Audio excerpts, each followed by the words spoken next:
అన్ని వర్గాల వారికి సంబంధించి జూలై 10వ తారీఖు నాడు గురు పౌర్ణమి, అలాగే 21వ తారీఖు నాడు కామ్యక ఏకాదశి అని అంటారు. మనకున్నటువంటి ఎన్నో రకాలైనటువంటి కామ్యకమైనటువంటి కోరికలు, కామ్యము అంటే కోరికలు, ఏకాదశి నాటి వరకు అంటే ఈ యొక్క జూలై 21వ తేదీ వరకు మనం ఏదైనా దీక్ష పూని అది పూర్తవడం కానీ లేదా కంటిన్యూ అవ్వడం కానీ లాంటివి చేయడం మంచిది. ఎలాంటివి చేయాలి, ఎలాంటి ప్రతిఫలాలు దక్కుతాయి అనేది ఇప్పుడు మనం తెలుసుకుందాం. అయితే గురు పౌర్ణమి నాడు వీలైతే గురు చరిత్ర పారాయణం కానీ లేదా హనుమత్ చాలీసా పారాయణం కానీ దగ్గరలో ఉన్న అర్చక స్వాముల ద్వారా చేయించుకోండి. లేదు సామూహికంగా ఎవరైనా చేయించుకోదలుచుకుంటే కింద ఉన్న నెంబర్ కాంటాక్ట్ చేయండి. మేమే జూలై మాసంలో ప్రత్యేకంగా రామాలయంలో ఈ యొక్క హనుమత్ చాలీసా పారాయణాన్ని చేయడం జరుగుతుంది. ఇదొకటి.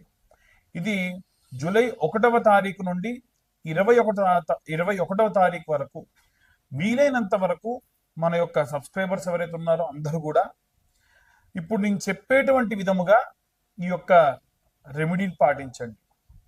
దగ్గరలో ఉన్నటువంటి ఆంజనేయ స్వామి దేవాలయానికి ఉదయాన్నే లేవగానే ఈ 21 రోజుల పాటు మీ నియమాలు ఏంటంటే బ్రహ్మచర్యం పాటించాలి. పొద్దున్నే లేవగానే దేవాలయానికి వెళ్ళి ప్రదక్షిణ చేసి వచ్చేంత వరకు కూడా ఎవరితో మాట్లాడకూడదు.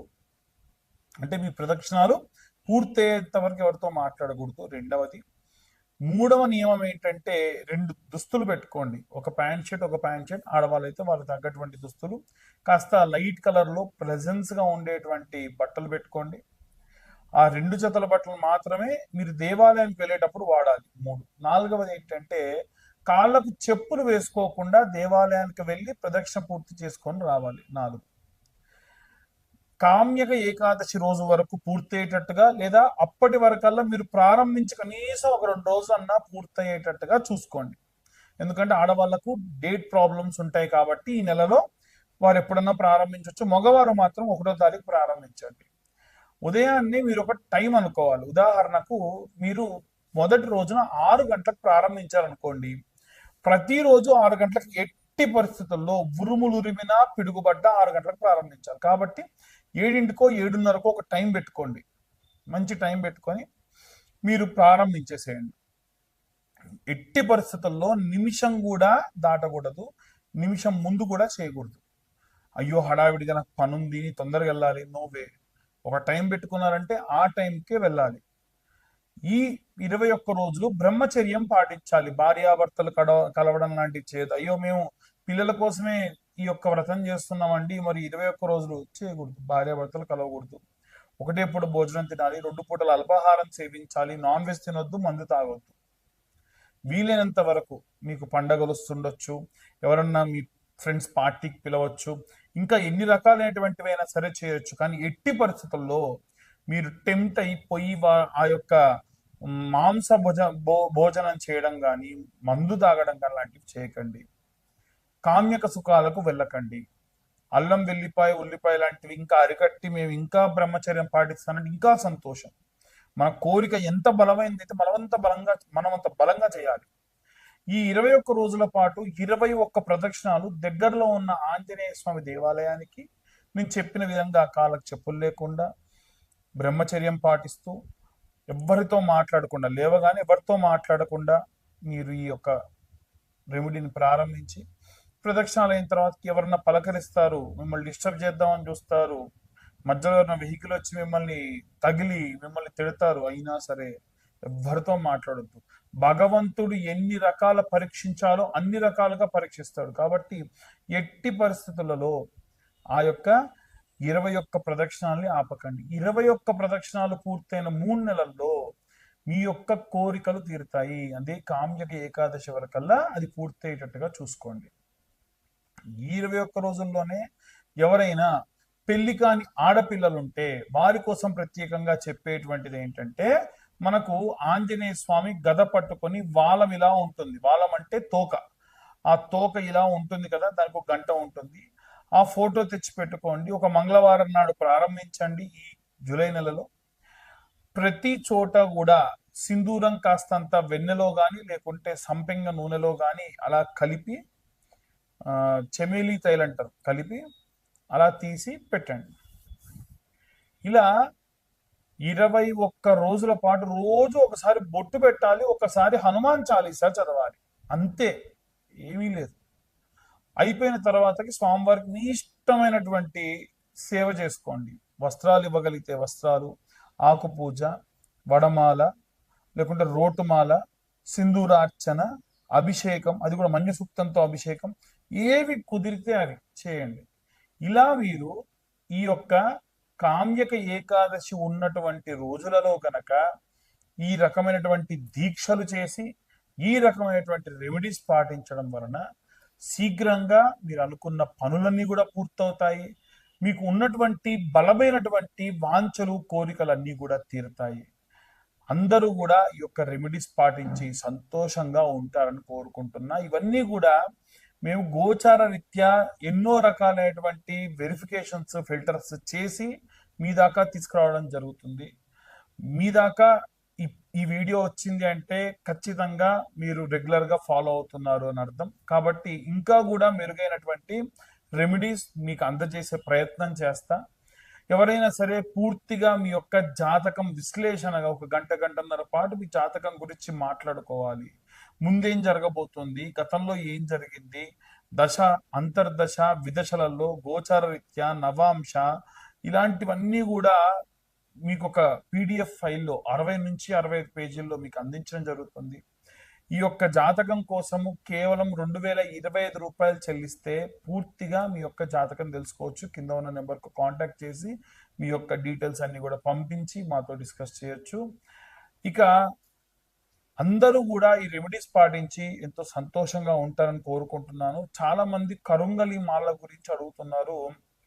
ఈ యొక్క పాతాళ మురుగన్ దేవాలయంలో ఇచ్చేటువంటి కరుంగలి మాలలే అక్కడ 1600, 1200 ఉన్నాయండి. మీరు ఎలా మాకు 1116లకు ఇస్తున్నాను అడుగుతున్నారు.